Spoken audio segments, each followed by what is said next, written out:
CISO with Jade Peace, and thank you everyone for joining us. So I am Irina, and I'm the marketing manager at Practice Evolve. As your host, I'm very excited to introduce you to our presenter, Jade Peace. Jade is a seasoned legal practitioner herself, a legal compliance manager at LEXTECH, and an expert in legal compliance and cybersecurity, especially within the banking and property sectors. Her role as an ISO IEC 27001 Internal Auditor underlines her commitment to the highest standards of compliance and cybersecurity. For law firms who are looking to protect their operations, Jade's session will be incredibly informative. She will cover actionable strategies that are key to enhancing your security and compliance, ensuring that your business stays ahead in this digital age. So before we dive in, let's cover some quick housekeeping items. So we're anticipating a highly informative session with Jade, designed to be interactive for a tailored experience for you. So we do encourage you to actively participate, and although we've set aside time for Q&A after Jade's talk, do feel free to drop your questions into the Q&A feature on your screen at any time. We'll address them as we go through during the session, or leave them for the end, depending on how many inquiries we see come through. We've also got a brief poll at the end, and we'd really appreciate your feedback. It will only take max 15 seconds. And lastly, this webinar is being recorded, so you can revisit the content at any time. We'll send out a link to the recording in a follow-up email to all registrants. Now, let's get started. So first and foremost, what are the Intel series? So Intel by Practice Evolve is a lineup of engaging live webinars designed to spur growth and change in the Australian legal sector. It focuses on innovation, networking, technology, education, and leadership. All key ingredients that we believe are necessary for flourishing legal practice in today's dynamic world. The goal of Intel is to bring you expert insights from speakers like Jade that challenge the status quo of conventional legal work, arming you with progressive strategies that are poised to become staples in modern legal practice. We're here to provide law firms and practitioners with the tools to become more resilient, more competitive, and more innovative. Now, let's move forward with the program, and I'm pleased to pass the spotlight to Jade, who will commence her presentation.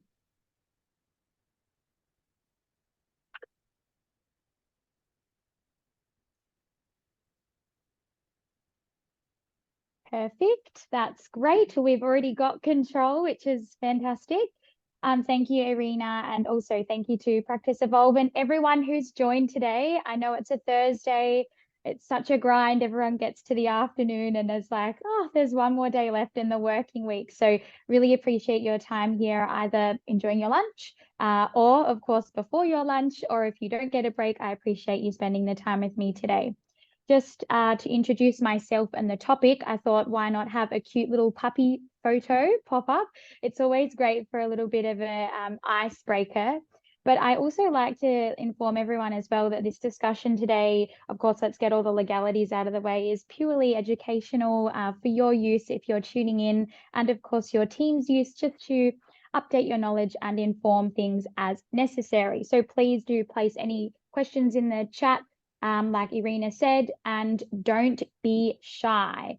So to make things as fun as we possibly can be today, I've got a few things that you'll be intrigued to learn, and I've broken it down into the good, the bad, and the CISO, because we love a good play on words, but also because I want you guys to be thinking about everything from a business perspective and how your compliance regime can keep you competitive. So to do that, by the end of the session, you'll have these 4 points and more, I promise. 1, the insight into the sorts of cybersecurity threats that we'll have and have to navigate through in any industry. Of course, as Irina mentioned, a lot of my expertise is based in the privacy and finance, mortgage, property areas. However, it will apply across the board. Some solutions, and we can talk through those and how businesses of different sizes might look to implement them. Some things to watch out for as well there. And number 3 is prosecutions. This is quite an interesting topic, and perhaps one that you guys haven't turned your minds to, and something I'm hoping will intrigue your interest further in the international space. And of course, some actions. What are those really tangible things that we can see, touch, feel, and do to ensure that our business is fit for purpose? So of course, we'll move on to the first thing. Everyone loves talking about the good first. So everyone says, give me the good or the bad news first. Well, today, folks, you're getting the good news. And the good news is that there are solutions absolutely to help you with your compliance regime in any business. Now, I liken these to Charlie's Angels, obviously appropriately named the Cyber Angels. So if you have a business that's currently a little bit in mayhem, it's okay. Everyone is right now. There's changes that are occurring across a global state in relation to regulation of AI, in relation to regulation of director duties and cybersecurity efforts, in relation to how we can hold people criminally liable and responsible for the actions in warfare when they're digitally strung. And of course, what is actually happening on the ground with staff? How informed are they, and what does that look like? So to assist you, the solutions we'll look at today are a couple. However, if you'd like to know more information about them as well, please do feel free to reach out after the session. And I'll give you a couple of perspectives so that we can not just lock ourselves in here. Now, the first one is the ISO 27001. Now, if you're not familiar with this already, it's okay. You will be by the end of this session because it's quite easy to think about, really. If you were going shopping and you needed to buy a list of things to make a cake, then essentially you'd need to make that list, because if you don't, you go home without the icing sugar and you realize you have to go back to the shops, and it's horrible. What the ISO 27001 does is it allows you to create, implement, and manage with multiple different metrics a system that essentially provides ways for your business to tackle any of the compliance and cyber solutions that you should need. Now, this I should also mention, I'm not advocating in terms of I'm sponsored by them, because I'm not, but we are at the moment with LEXTECH, the business that I work for, we are a certified entity to this standard with the BSI group, and I am also an internal auditor with the BSI group for this standard as well. However, that's hard for businesses. If you are a small business, you don't have the time, money, and resources in all areas of your business to dedicate the amount of time that, one, I've also spent on this standard, but two, it's quite an expensive practice to do each year. So what I'm trying to get across to you today is have that list, have that shopping list in place. There is nothing stopping you from getting your hands on what's required under this standard and aligning your policies to it. You do not have to be certified, because if you are using various different systems, for example, if you're using LEXTECH or Azure or anything Microsoft driven, you need to then go through and check that they are ISO certified. And if those entities that you're storing data in, or the entities that you're using to manipulate client data or provide your solution say, yes, we have a client certification to the ISO 27001 standard, then you are essentially covering yourselves. Now, the way to do this and show that you've turned your mind to this is to align your policies and procedures insofar as possible to the ISO standard. You don't have to spend the money to become certified, though obviously that is the gold standard and I will always advocate for it. However, we understand resources in small business and medium-sized businesses can be a push and pull at times. So please keep that in mind. Alignment, if not certified, is absolutely okay. Moving on to the next one. Some of you may work across the security infrastructures or know about the SOCI Act. If you do, it's great fun. It's a very long act, and a lot of people say, how do you even know what it's talking about? Well, you just think about it in one way. If you're offering a service and tangibly it could affect the broad amount of Australia, that is the population, in any defence efforts, financially, and telecoms, you will fall under the Act. And therefore, there are different certain certifications that you can apply for. One of them is called a SOC 2.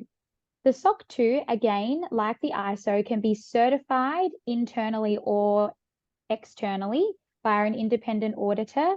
And it basically tells everybody, hey, look, we're doing everything above board. Our client data is protected.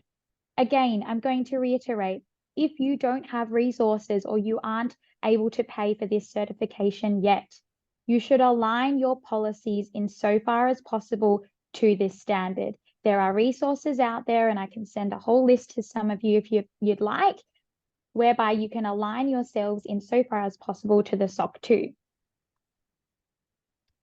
The final one I'd like to address today is the director duties of course, which any corporation will fall under. Now, of course, I'm talking about things like the fiduciary duties that naturally come with directorship.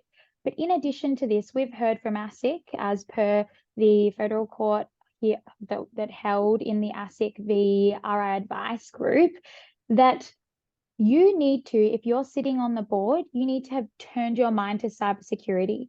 And if you don't, your business could be held liable by ASIC. And we know this because this actually occurred already. So if you are a director, practice management member, if you deal with any key stakeholders, you need to ensure that you're turning your mind to cybersecurity at every point when you sit in the board, around the board table. It's very important because without the decision makers being on board, we can't allocate resources appropriately, and your staff can't be equipped with the right knowledge on how to proceed if and when there is a cyber incident. So you've got some solutions there. I've given you 3. And the whole reason we give you these solutions is to ensure that you can safeguard all the most important points or assets in your business. These are things like the data that you're retaining, your clients, your IP, your staff, because remember, your staff obviously run your business. The solutions you employ, like Practice Evolve or LEXTECH, they're solutions you use to roll out your services. So if you don't have these in place insofar as possible, you best believe a little chihuahua like this guy will come looking and he will find something to ensure that you do not comply. We don't want that. So just to hit home a little bit for everyone, there's a couple of statistics here which I'll spill out for you, but there's over 1 billion malware programs that exist to date. In fact, it's growing as well. So we have to be super important when we're thinking about our messaging to clients and to employees. Watch out, don't click the link. All the phishing scams in the world are here to get you. So make sure you're drilling that home to your people. 14% of insider trading, it's not a great number. We'll talk a bit more about insider trading later, but please bear in mind, if you are a corporation, no matter how big you are, employees can be rogue and they can steal assets off you, even at the best of times. And of course, cybercrime is becoming more profitable. There are entities that are set up in nations that are not Australia. Obviously, it is illegal here. However, it is a perfectly legal activity and way to make money and put food on the table for some people in other parts of the world. Hence this figure here, 10% of cyber breaches are motivated by espionage, which is not great at all. Human error, we talk about the 90 to 95% being us as humans. So one of the strategies I use in our firm is take 5. Before you click on anything, before you action anything, before you roll out anything, breathe in, breathe out, count to 5. Oh, great, I shouldn't be clicking that. Because we all work on autopilot, we're all after that instant gratification, or I'm ready to submit that email straight away. I just want to get it off my plate. And that's often where the error lies. And of course, financially motivated cyber breaches connection right there for you into 86%. So moving on, now I'll address these in Australia and then New Zealand really quickly, but essentially there's 2 different programs that are used to, I suppose, inform of when your business has been breached via a data or cyber incident. In Australia, it's called the Notifiable Data Breach policy or scheme, which is an NDB. That's what we call it colloquially. And I've set out all the different things here for you. But essentially what I want you guys to think about is that this is information that was not authorized to be used, and there is serious harm that has been resulted, and we haven't been able to prevent that. If you have been able to identify the serious harm and then prevent it, there are multiple different examples on the NDB website for you that actually set out, yes, this is fine, you don't have to report it, or no, you need to report it straight away. So there are resources there to help you. And that's what I'm encouraging you guys to do today. In those policies, in those procedures we set out in SOC 2 or ISO with your alignment, you list all the things such as an NDB.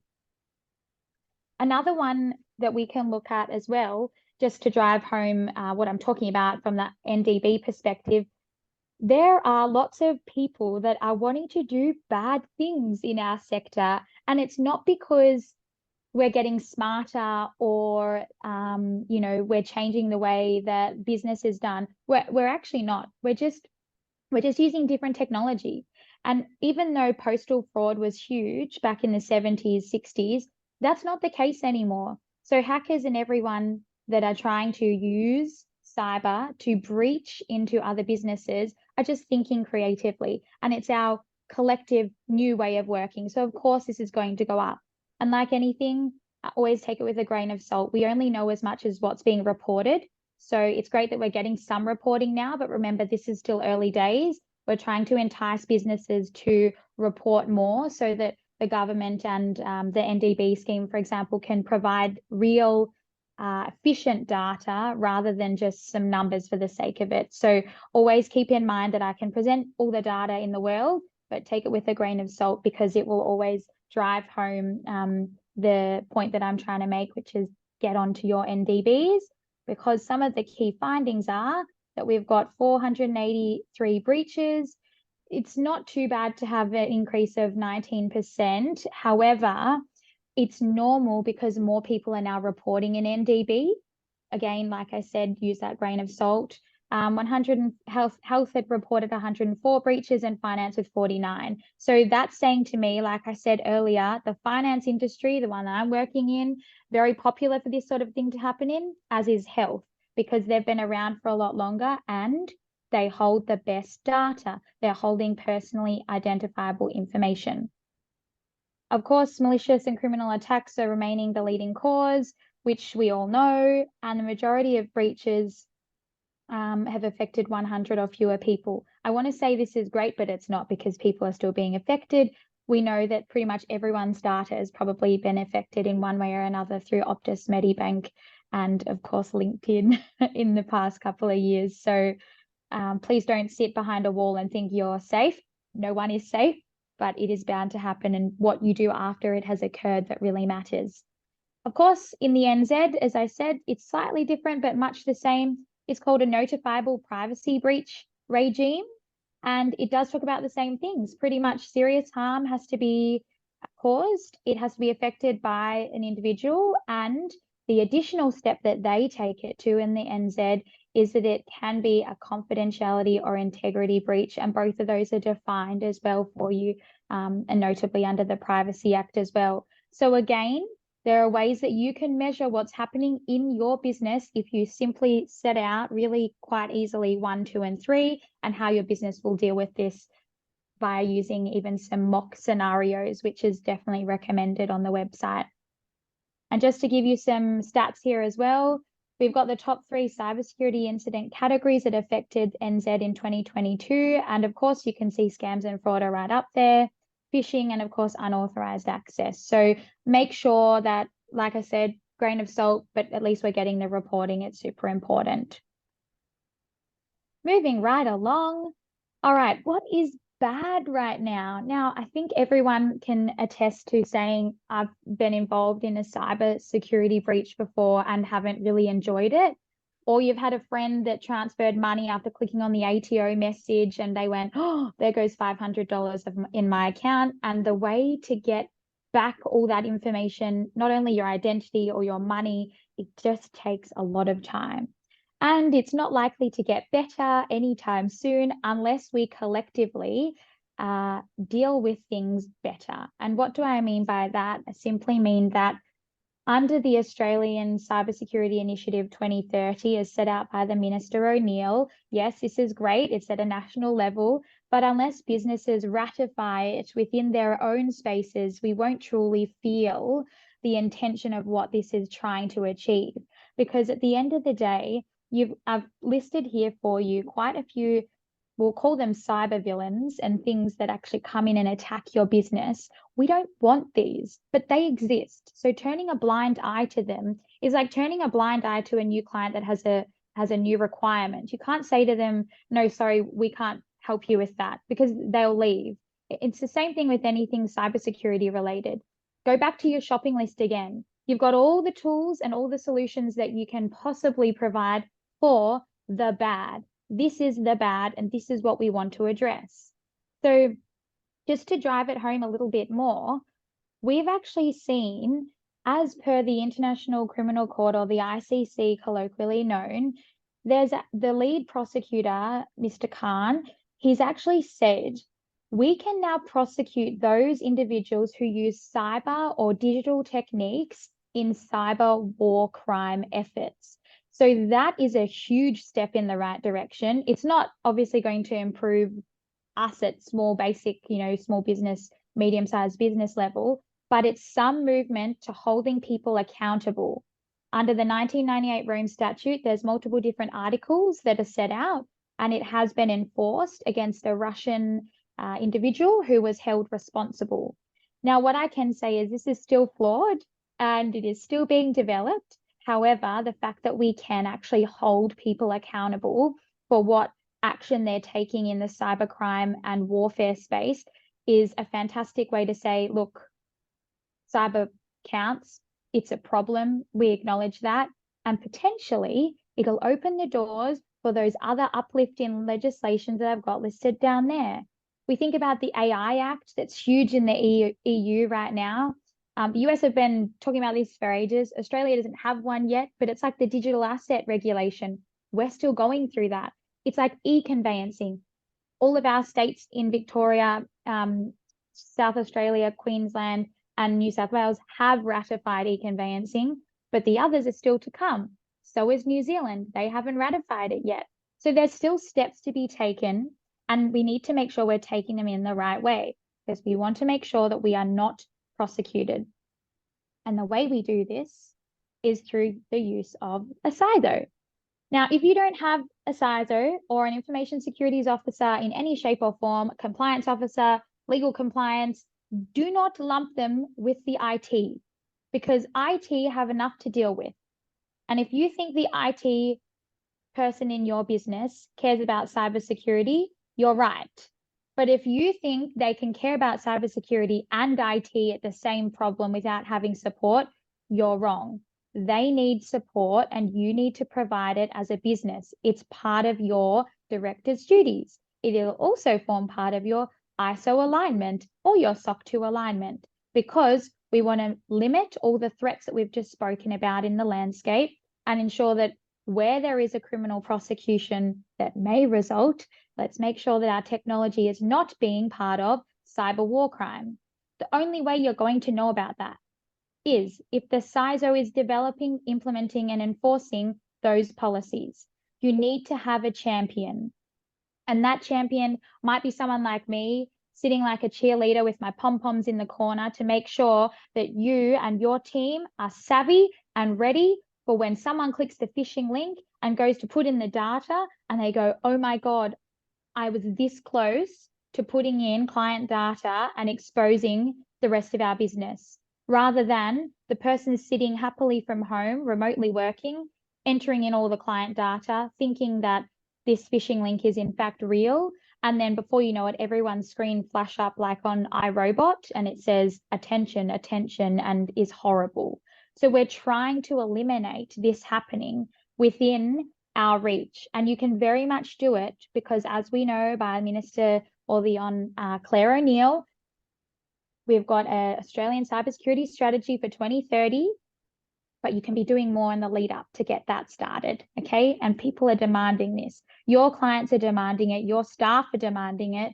Because remember, as much as we hold client personal identifiable information, we also have an interest ourselves to protect our employment data. And that's my bank account details. That's my information that I don't want to get spilled out there as well in a data breach. So it's super important to have a person championing or a team championing all the important aspects of your compliance regime. So of course, I'm going to tell you that the CISO is the missing piece and that they're going to be, in fact, the most important seat at the table moving forward, because we know that less than 20% of the board in general is cyber literate, which is not a huge figure. Like I said, director's duties, asset case, this will feed straight into there. If my figure is 20% now, as part of the initiative moving forward, I would expect it to rise to at least a 60% if we have that initiative. And I can guarantee each one of you will be able to use the solutions through alignment, through awareness of threats that are coming to your business, and through a CISO that you'll be able to equip yourselves in a way that will boost this figure up. And of course, don't ever underestimate the power of education. I'm a huge advocate for it as well. I know it might sound like the world's biggest, pain in your backside to do it, but it does a lot more than you think. And the more face-to-face you can have it, or virtually like this, the better, because people are more likely to tune in and actually turn their minds to real life existing scenarios. An example is if you use invoicing and you're not sending them out through Practice Evolve or a system like that, you're still using email, there is very much, for small businesses, a huge business email compromise that is 100% targeting you every day. This means that by the time you send out the invoice via email, a third party can intercept it. And from there, they can change the details to change what was on the invoice for the payment account details. This would then ultimately lead to your business not being paid, which is one, horrible because you lose profit, but two, the client thinks they've paid you and then you have to rectify the whole situation. So it's just a runaround for everyone and another chance to waste time and resources. So the more you're using systems that are, I'll say, alleviating the use of email, the better. And the more you can generate a direct conversation, whether it's by picking up the phone to call and give a code, using multi-factor authentication and the like, the better. And one last one, ethical hackers. Okay, so what do I mean? This is people who come into your business and think that, oh, they're not doing that well enough. We should pick on each of the policies to see if they're actually working. I hate those people, but you know what? I am one of those people. So it's okay for me to say that. If I put on my white hat, I want to look at everything in our business and question it. Always question, why do we do it that way? Why don't we receive the mail directly into one place so that when we take it all of it goes together and none of it gets lost? If you don't ask, you don't know. So please always make sure you ask the question, wear your white hat, be ethical about it. So to wrap up, and I'll spend a bit of time just talking you through some of the solutions as well, but we have spoken through the solutions that you can apply for each of your companies, no matter what the size is, whether you're aligning to the ISO 27001 or whether you're actually going through and being certified as an ISO 27001 approved software, then you definitely have the tools that you can provide for your clients and your staff. There is also SOC 2. There is also director duties as per proven by the asset case. Now, if you don't know how to implement those, get creative. Remember, everything is as per your business. I'm making the cake where I am, but if you're making the cake, it might be chocolate with rainbow icing. I don't want that. I just want a sponge with strawberries. So make sure you're considering all your business practices and what is actually competitively compliant. You don't want to go too hard on compliance so that your business can't operate, because if you lock yourselves into something that you cannot deliver in, it will mean that you will fall in default and breach of your own provision. It's like writing a contract and then reneging on the policy because it was incorrect. You can't do that in a cyberspace because you'll get caught out by auditors like myself that will come in, poke and prod at it and prove that you are not doing what you say you're doing. So when you enact solutions in your business, do what you say and say what you do. That is the only provision I'll leave you with. Be solution focused, but make sure you do what you say and say what you do. The second thing is to be wary of prosecutions. Now, as we know, the International Criminal Court has held that people can be at an international level where found to be in existence of a cyber war crime held liable and responsible. There are challenges with this, though. We have to still track them down, and it's a lot harder to do in the cyberspace than what it is if I was to hire a personal investigator to stalk someone for a while. It's a lot harder in the cyberspace because there's a lot more places you can hide and a lot more information that you can tangibly hide from everybody else as well. So make sure that you're thinking about the threats and you're thinking about the solutions and you're thinking about where could we be at an international stage that would hold us liable and accountable, and is our solution or our data being used in this way, because you could be held liable. Of course, be responsible in your actions. What do I mean by this? Don't just point the finger to IT. Don't just point the finger to the staff member who clicked on the phishing link. No, we're a collective unit. We work through things together. Business succeeds together and business deals with problems together. And I think it's quite an easy question for me to ask you is, are you in business together or are you in business alone? And I can tell you, one person would not say, I'm in this all by myself. If you're a sole trader, you still work with other people. And if you're a contractor, you still work with other people. So it's a systemic reliance that we have to ensure responsibility can be shared. When I talk about responsibility being shared, I think this is a great segue to let you guys know about cyber insurance as well. If you are looking into cyber insurance, read the policy clearly. And if you have related entities, make sure you include them as a clause that's separate, otherwise they won't be included. If you have any specific type of cyber threat that you'd like covered, and ensure that it's actually covered in there as well. For example, if you have phishing, that is via the phone phishing, make sure it is included. It can often be excluded, so make sure it's there. If you don't have the capacity for cyber insurance, make sure you've got your LPLC insurance. You can contact them via the website as well to ensure that it's covered under professional indemnity too. And of course, engage your teams. I run a very thorough education program with my staff as well. Like I said, I love it because that's just what I do for a job, and I love speaking to you guys and hearing the problems. But I also think it's really important to engage them in the right way. So if you deal a lot with invoicing, use real life invoices. Just make sure you redact the confidential information or make up new ones like SpongeBob or something like that, so that you can make it super engaging and the team can really relate to what they do in their real life lived experience, because it allows them to attach what they're actually doing and think about it from their perspective, and then come and ask you questions, which is ultimately going to lead to your business policies and procedures being even better than what they previously were. And of course, I always say to everyone, read the paper, make sure you're on the email chain for Australian Signals Directorate. It's one of the best resources, the ACSC. They'll give you any alerts on any vulnerabilities, any patching that's required. Of course, if you're part of the LIV in Victoria, I highly recommend that you submit to this. I know that a lot of different entities and vendor providers also have newsletters that you can supply your email address to. Of course, if you want to use this with a mock like newsletters at practiceevolve.com.au, go for it, because then the only thing that comes to that are the newsletters. You don't have to worry about spam mail. And of course, practice your privacy and cybersecurity hygiene. If you don't practice personally in your own lives, it will never feel like a habit.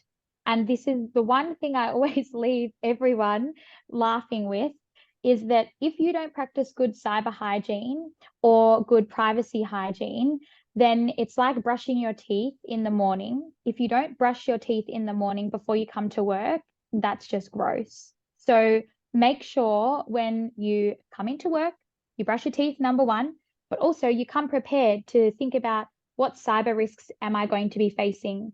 And I can tell you the first one is actually gaining access into your building or gaining access into your technology device, whatever you use. It's not actually going to be, oh, when I'm doing the work in my device. You've got to think about everything that could possibly affect your business. And of course, don't forget, you are the defenders of the true asset. And the true asset is firstly the people. That's you. You work, you do fantastic jobs for everybody. And of course, secondly, the clients that you support, the client data, their information, your intellectual property as a business. There's a myriad of different assets that you need to map out to ensure that the threats are managed by a solution and map them. You're not going to be in contravention for any prosecutions that will get you on an international stage. You've got your action plan all set out like a shopping list. You've engaged your teams in the right way, and you're staying afront, making sure that your education is governed by your research, by newspaper articles, online resources such as the ACSC, and of course, tuning in today with Practice Evolve and myself. So I will close with the final slide. Does anyone have any burning questions? We do have quite a bit of time, which is good. So I can take it to the floor now, Irina. Yeah, we actually do have a few questions that come in. I might just get the control back. Go for it. So I can navigate this. Okay. So just a thank you for an excellent presentation. The first one. So working for an IT MSP who works with a number of law firms who are pushing heavily for further security and compliance with the 27001. I believe you mentioned some resources you may have for 27001 and SOC 2 compliance. Are you able to provide links or PDFs of these resources? Yes, absolutely. And thank you, Hayden, for the question. I think maybe what we'll do, I'll work with Irina to get a one-pager document perhaps issued out following the end of today's conversation. But yes, absolutely, we can give you some really helpful tips and resources that you can use. I know being a managed service provider is really hard. There is a lot of emphasis on you guys being the ones responsible for all of this action. And of course, you have to be mindful where a law firm is ISO certified or where they are privacy certified. That's a separate standard altogether. They will push back onto you a number of questions that you'll have to answer. And so the best thing you can do is say, well, we align our policies insofar as possible and we implement them in accordance with ISO 27001 and SOC 2. So happy to do that, not a problem. Thank you, Jade. And yes, we'll send that out alongside the webinar recording to everyone that's attended the session. We do have a few more questions. So firstly, what level of threat is there in the market relating to money laundering, and should there be more rigor around it for law firms? Yeah, this is a really good one. In terms of the money laundering itself, now, if everyone who's participating is from a law firm, you might want to make sure that you stay abreast any of the changes that are coming for the Anti-Money Laundering and the Counterterrorism Act as well. So essentially what is happening at the moment is in 2023, there was a recommendation by the Financial Action Task Force.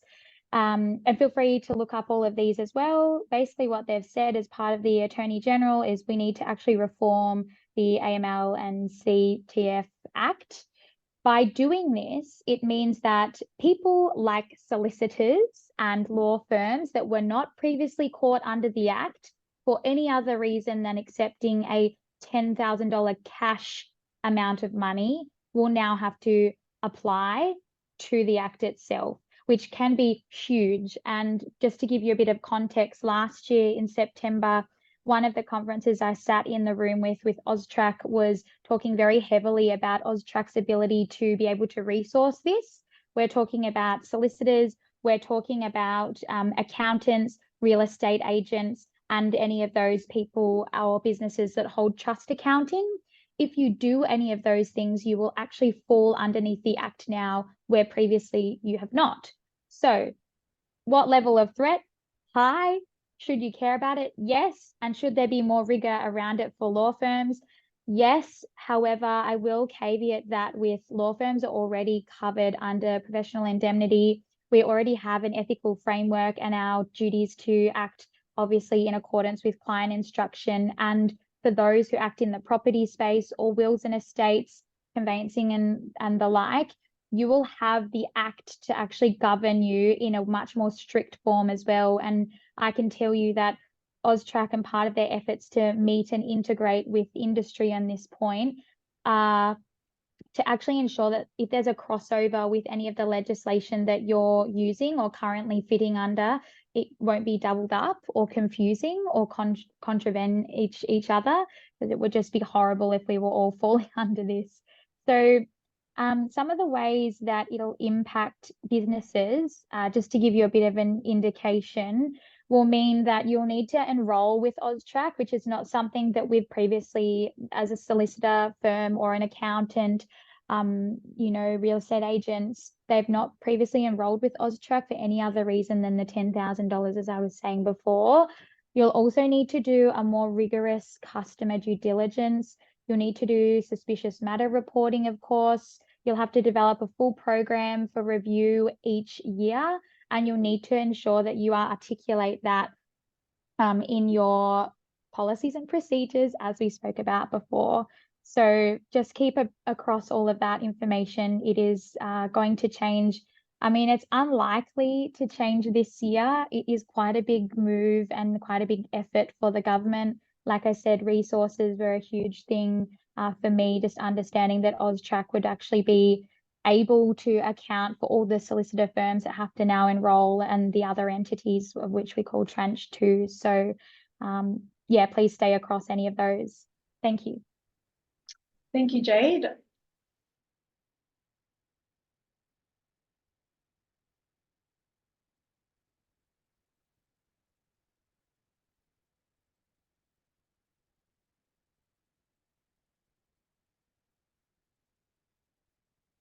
Oh, did anyone else just someone put in the chat if they just lost Irina or if they've also lost me as well, and I can then perhaps continue to address some of the other questions that have come through. Yeah, awesome. Okay, so Hayden, thank you so much for that. Some of the other questions that have come through, I've got one on how prevalent is staff fraud and what can be done to mitigate it. So I think I mentioned this just slightly when I spoke about threats. Employees can be your biggest asset, but they can also be your biggest threat as well. So make sure that if you've got any staff that are dealing with very sensitive information, that's like source code, it's customer data, it's financial, anyone in the finance team in your industry, in your company, should also be going through rigorous training on what not to do. So that is clicking on phishing links, but in addition to that, it's how not to exploit the data, for example, via payroll. So some things that you can look out for. There's a really great publication that's actually ran by EY, and they've actually set out some really fantastic things in there, such as employee misconduct it's not just a one industry off occurrence. It actually happens across the board. So make sure that if there's any point of time, you raise it. The best thing you could possibly do is raise awareness to your manager and have an actual action plan that will then assist you to recover or address the employee misconduct. And I think you'll all be across one of the biggest cases that was on that regarding the insider trading, and it was to do with Chris and passing through the data to an NAB and an NAB staff member as well a few years back. That's really important, because if they're not governed with all the processes and information that they've got, then essentially what they can do is take advantage of that. So they can actually use it, for example, via EFTing for their own benefit. If someone has access to your accounts, they can falsely invoice people. Trust fraud is huge for solicitors as well. Any cash or check fraud. Check fraud is becoming substantially less because we're not using it as much. And of course, any false accounting. And one of the biggest things to look out for will be the actual employer you suspect is doing the rogue trading, I'll call it. Make sure you're looking at their behaviors. Are they buying fancy clothes, living above their means when you know their paycheck might be substantially less than that? Do they have an addictive personality? Are they always late, or are they always super questioning everything that's happening in the business? It's super important that you address any fraudulent behavior that is found at the very most top point that you hear about it from any of your members in your community and, of course, in your workplace. And I think I've got time for one more question. If anyone else has any more, submit them through, because I'm coming up to the last question now. I'm just going to continue on because Irina's still not here, but that's okay. We'll keep working through.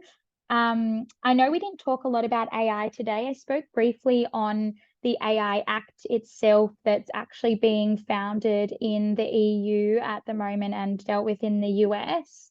However, I will also say that deep fakes, and if anyone is across the news right now on Kate Middleton, then you'll know what I'm talking about with supposedly an image of her coming to surface for Mother's Day, and then it was actually found that it wasn't actually them at all, and it was a faked image. So make sure that if you are going to firstly, oh, Irina, you're back.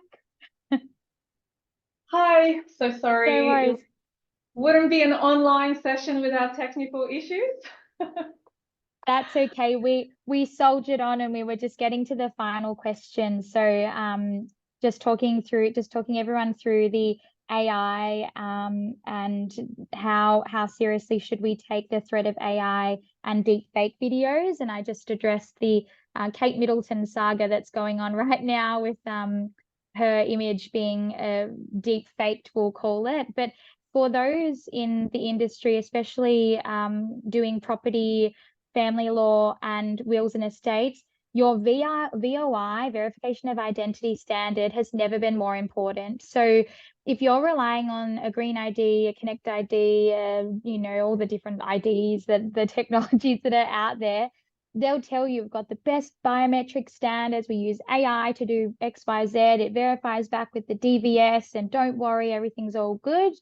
Absolutely, we have to embrace this sort of technology. Like I said, I'm all about embracing it, but let's know what we're up for first. So I think a deep fake, if we take it by its very minute definition, it's a digital photo, video, or sound file of a real person that's actually been edited or seems super realistic, but it's actually not. So it can be created by people. Like we can do it even now. I could take a photo of Irina now and put my face on her hair, and we'd totally look different. But it can also be created by AI. And that's why when we've got these generative, you know, chat GPT-4, whatever we're up to now, it's really important that you understand as an industry, this sort of fraud, it's not new.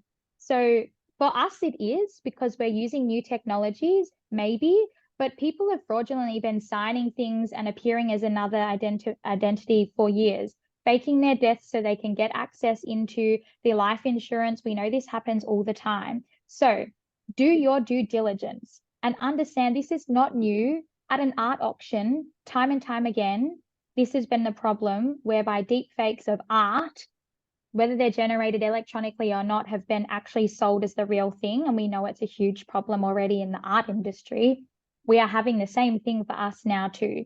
So make sure you look up some sort of form of guidance. And the guidance I'll give you today is to look at the eSafety Commissioner. It's a website that essentially sets out the eSafety online and what they act for and how they support people going through this if you suspect there is a deep fake. So make sure with your eSafety, you could have like an eSafety policy. You can provide links there within your ISO or SOC 2, which would be great. And you just keep an eye on any blurring, any cropped effects, any pixelation, skin inconsistencies, badly synced sound, and the like, because essentially what it's doing is it's allowing any fraudsters to be onboarded into your business, to be accepted into your business. And we still want to make sure that your technologies are fit for purpose, number one, and safe for use by you and your clients as well. So some of the recommendations that we say, might assist is that you probably should employ a multi-step process for any authentication that you're using. Make sure that you don't just accept one. So, yep, it's got a green tick, we'll move on with it. Again, if you are aware of the modeled participation requirements under any of the property conveyancing folk that are out there, you'll know the gold standard is face-to-face, but there's another whole heap of reasonable steps that you could take to verify someone's identity. So multi-step process. Provide any training to help employees. This is going to be part and parcel of your toolkit, your shopping list, your solutions. Get those education scenarios fit for purpose specifically for your team. Get them to try and detect whether Scooby-Doo has 3 spots or 2 on his back, or whatever it is, as a user staff member, if you like. Of course, ask for their permission first. And of course, any liveness detection. So if you are adopting a green ID or a tool for vision and taking verification with one of those tools that sort of allow you to have that 360 view, make sure that it has liveness detection, and of course check that the customer was physically present when you're onboarding them, and ensure, of course, that that same provider implements any biometric verification as well. So I think I might tie it there unless anyone has any other questions. Irina?